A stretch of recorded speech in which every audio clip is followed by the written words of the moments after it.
I joked a lot as we were building the museum that we didn't want to be your grandma's history museum, and I'd let someone else define what that might mean, but we clearly want to be different. My name is Tom Reitz, and I'm the manager-curator here at the Waterloo Region Museum.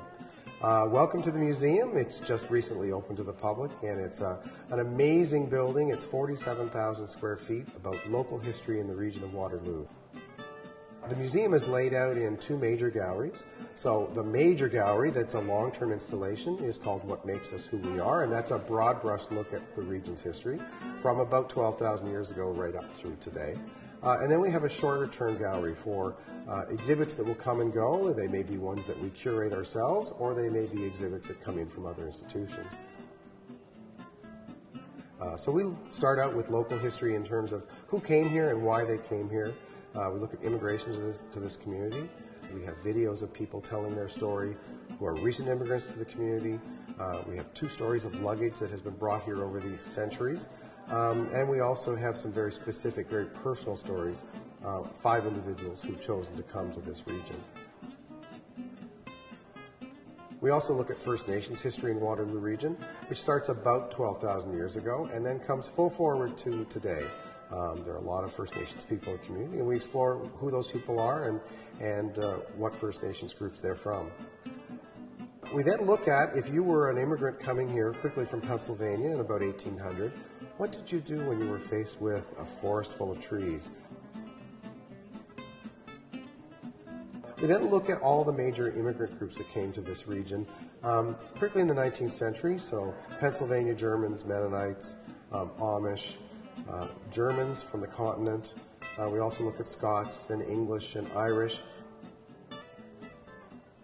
And then there's some immigration that happened in the middle of the 20th century that we also look at, starting with people from Newfoundland who were recruited to work here, principally women who worked in the textile mills in Hespeler and Cambridge.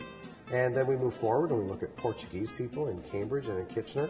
And then we expand, and as the region has expanded and its diversity has expanded, we look at all the many groups who have come here over the past, 50, 60 years, making this region one of the most diverse in the country. We also look at the effect of the 401 and the university and the community colleges, and all of the modern high-tech things that are going on here.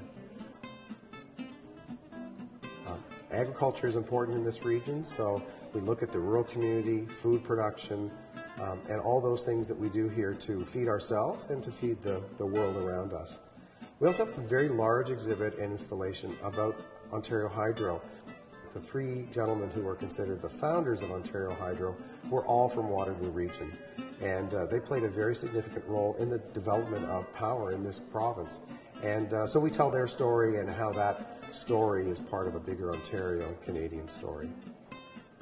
The museum is also home to the Waterloo Region Hall of Fame, and so we tell stories about individuals and groups who brought recognition to themselves and to the community, whether they be hockey players or librarians or authors or artists.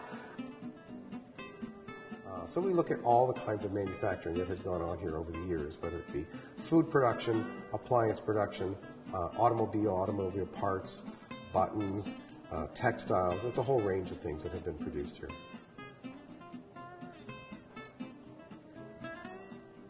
We truly are distinctive in the Ontario and the Canadian, I say, family of communities. Really starting in the 19th century when the Pennsylvania Germans and then Germans come here. We are truly a community apart from, I'd say, the English mainstream that settles most of English-speaking Canada. We are a different place, and I think it's an important story to be told about that Canadian mosaic of people.